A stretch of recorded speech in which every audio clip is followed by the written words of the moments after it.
Assalamualaikum warahmatullahi wabarakatuh. Kembali lagi bersama saya Prasetya Fadi Aditya dan rekan saya Alika Nugraha yang selama 30 menit ke depan akan menemani Anda dengan cerita-cerita menarik sepak bola hanya di Propaganda Program Sepak Bola untuk Anda. Mantap sekali. Aduh Alika, ini kan kondisi di studio ini dingin ya. Iya betul sekali. Jadi saya pakai ini biar menghangatkan. Sweater. Terus kameramen kita pakai jaket. Terus kan saya tanya, kok pakai jaket? Iya nih, takut masuk ABRI. Masuk angin dong. Kenapa jadi masuk ke ABRI? Oke, di segmen pertama ini kita bakal ngebahas soal ini Kak. Hal yang menarik di Premier League itu sebenarnya karena di sana itu banyak pemain bintang. Betul. Dan kalau nggak salah itu bintangnya itu Pisces. Bukan. Bintang itu bukan ke zodiak ya. Ini emang pemain bintang itu istilah. Tapi Alika tahu nggak Pisces itu gimana logonya? Ikan dong. Betul? Ada gerakannya. Emang ada gerakannya? Beda-beda kan tergantung si motif si logo si ikannya gitu. Gerakannya gini. Pisces. Aduh, ini Pisces. Ini chess. Jadi kalau misalkan kita berdua Pisces ini chess. Chess itu sungguh bahasa Sunda banget ya, karena aslinya kan tos sebenarnya chess. Ya itu kan tadi bintangnya Pisces. Kalau teman saya ini dia agak takut Kak sama Virgo. Karena dia ada trauma sendiri. Ada trauma karena dia punya pengalaman. Virgo ini singkatan Kak. Kok Virgo? Karena dia kafir akhirnya dia go. Jadi minta beda agama gitu. Virgo. Enggak dong. Biasanya orang tuh takutnya sama Gemini. Kok Gemini? Gemini kan biasanya bermuka dua. Oh, bermuka dua. Iya, kayaknya ya. Tapi itu sebenarnya gak menjelaskan sih, karena saya Cancer, saya gak kayak kepiting kelakuannya. Tapi jalannya miring kan? Kadang sih, otaknya miring. Aduh. Ya sebenarnya liga lain juga kan punya pemain top, punya pemain bintang, tapi ya gitu Kak, terbatas pada akhirnya. Yeah. Alasannya karena liga lain ini aturan pemain asingnya cukup ketat. Betul. Nah, yang menjadi Premier League ini beda dengan liga lain karena dia ada perbedaan nih dalam aturan membatasi si pemain asing. Ada aturannya.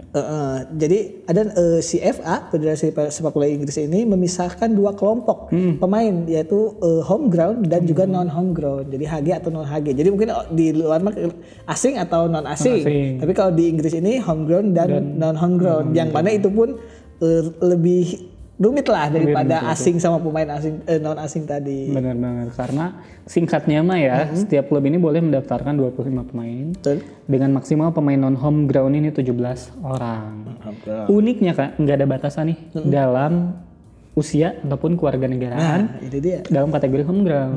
Inilah yang bikin Paul Pogba ini masuk ke dalam home ground.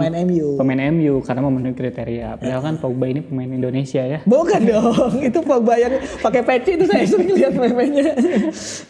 Dia pemain Prancis ya.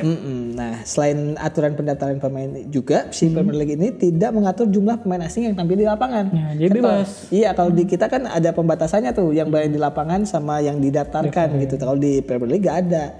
Nah, dulu di Liga Indonesia sempat sebenarnya ada aturan 5 pemain asing, tapi hanya 3 yang boleh diturunkan. Jadi ya itu, jadi didaftarin 5, tapi ketika main di lapang cuma boleh 3. Nah, di Premier League berarti Kak kalau misalkan 3 gitu ya, Iwan Bule nggak boleh turun dong? Iya, karena dia boleh.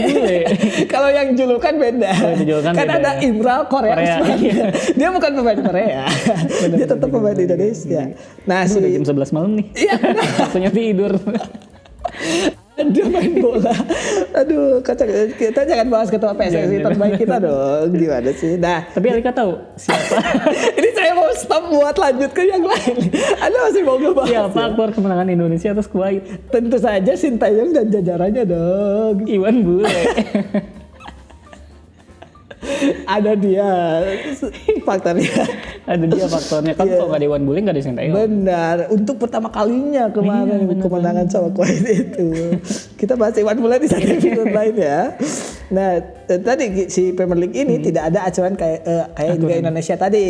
Jadi asal klub ini memenuhi yang tadi aturan FA yang tentang home ground sama non home ground, udah bisa main tuh pemain asingnya ya. Yang merumput di Liga Inggris. Benar banget. Nah, kalau melihat aturan, tentu kayak sangat mungkin ya ada 11 pemain non home ground yang tampil dalam suatu pertandingan. Karena kan maksimal 17. Betul. Mungkin aja 11-nya ini diturunin semua. Gitu, semuanya non home ground. Tapi kayaknya bakal agak nggak masuk akal sih kalau misalkan ada satu tim nurunin semua pemain non home ground. Betul. Nggak ada orang Inggrisnya lah lokalnya, gitu. Karena ya masa sih Liga Inggris nggak ada pemain Inggris yang dimainin gitu kan? Iya betul, aneh banget gitu pada akhirnya. Nah uniknya hal ini pernah terjadi pada tahun 2009 dalam laga Portsmouth melawan Arsenal. Jadi itu ada laga pertama di divisi teratas Inggris di mana tidak ada pemain Inggris di starting line up-nya. Bahkan starting line-nya tidak ada nama pemain Inggris. Di laga tandang itu sebenarnya Arsenal menang 4-1. Nah dalam laga yang dihadiri 20.000 penonton terdapat pemain dari 15 negara.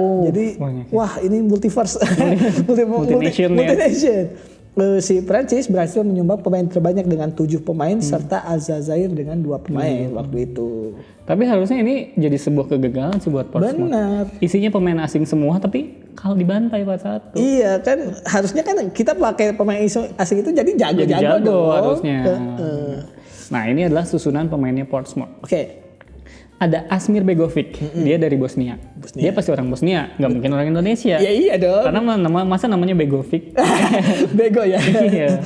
Nah terus ada Yones Kabul dari Prancis. Mungkin dia saudaranya Kabul Basuki. Iya, Sri Mulat ya. Bukan dong, ini Kabul. Terus ada Herman Hreidarsson dari Islandia. Terus ada Steve Finnan dari Irlandia. Terus ada Tal Ben Haim dari Israel. Itu aja dari nama-nama tadi udah multination banget ya. Nama-nama yang gak biasa sebenarnya negaranya. Kemudian ada juga Nadir Al-Behaj, Aljazair. Ada Aaron Mokoena. Makarena dong. Nah ini Afrika Selatan.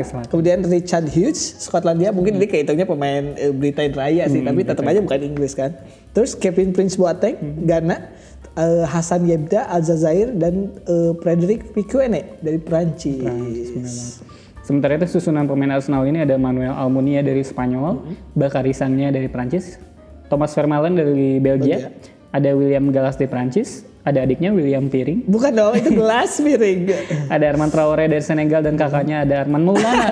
Armand Maulana ini iya dia suka bola tapi gak ada di skuad Arsenal. Dan juga ada Aaron Ramsey dari Wales. Kemudian sisanya ada Samir Nasri dari Prancis, Alexander Song Kamerun, Andre Asafin Rusia, Abu Dhabi Prancis dan terakhir ada Eduardo da Silva Kroasia. Yang mana itu semua pemain ada multi nation dan juga lintas benua itu. Iya, lintas benua, lintas ras. Gak hanya dari Eropa gitu. Benar banget. Nah, dari 7 pemain dibangun cadangan masing-masing, untungnya ya punya 2 pemain Inggris kan. Ya. Jadi Portsmouth ini ada Jamie Ashton dan Michael Brown. Sementara Arsenal diisi sama Jack Wilshere sama Craig Esmond. Dan itu pun nama-nama yang sebenarnya asing juga buat asing, kecuali mungkin Jack Wilshere kali ya. Wilshere. Nah, untungnya kedua tim ini memasukkan masing-masing 1 pemain Inggris kan. Yaitu Brown di Portsmouth dan Esmond di Arsenal. Kebayang kalau misalkan mereka nggak masukin pemain Inggris. Ini liga mana nih? Ini liga mana? Gak ada pemain lokalnya. Kayak di Twitter saya Kak, kalau di tombol search ada tulisannya Ghana Premier League. Iya, sama saya juga harus banget paling kita atas nonton tuh Ghana Premier League Ghana. Saya gak pernah nonton Liga Ghana, gak pernah ngikutin beritanya, aneh banget. Nah tapi emang kalau keduanya tidak dimasukkan bisa jadi ini adalah pertandingan yang mungkin tidak ada satupun pemain Inggris yang bertanding. Jadi untuk jadi ya starting line up dan pemain starting line up pertama aja tidak ada pemain Inggris kan udah aneh. Apalagi kalau sepanjang pertandingan gak ada gitu pada akhirnya. Nah, momen ini pun hampir bisa terjadi andai si kiper utama si Portsmouth tadi DP James tidak cedera. Gara-gara James cedera ya. Makanya posisinya digantikan oleh si Asmir Begovic tadi. Benar banget. Nah, hal ini tuh sempat dikritik sama mantan pelatih timnas Inggris yang cuma menangani 1 pertandingan doang. Itu Sam Allardyce. Benar. Jadi dia itu menangani Blackburn Rovers ya waktu itu. Dia ini memperingatkan bahwa pertandingan Arsenal lawan Portsmouth ini adalah awal di mana masa depan timnas Inggris akan suram. Dan mana kejadian.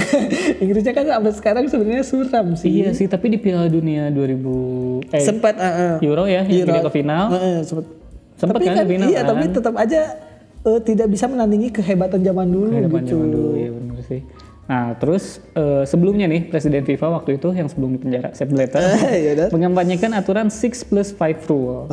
Gitu intinya dia membatasi jumlah pemain asing di atas lapangan. Tapi aturan itu bertentangan Kak dengan hukum di Eropa yang membolehkan orang untuk bergerak bebas. Wah dia melanggar hak-hak asasi. SJW nih bisa menyerang si Sepp Blatter. Asli. Kok tidak boleh pemain asing main di liga? Karena kan di Eropa bebas ya. Paling kan kalau kayak di Belanda tuh dia bisa ganjal. Gak sebebas itu dong. Ini udah sepak bola. Nah waktu itu ada juga manajer Sunderland, Steve Bruce juga tidak setuju sebenarnya dengan pemikiran si Sam Allardyce. Dia bilang kalau si Inggris ini tidak memproduksi pemain yang hebat seperti dulu.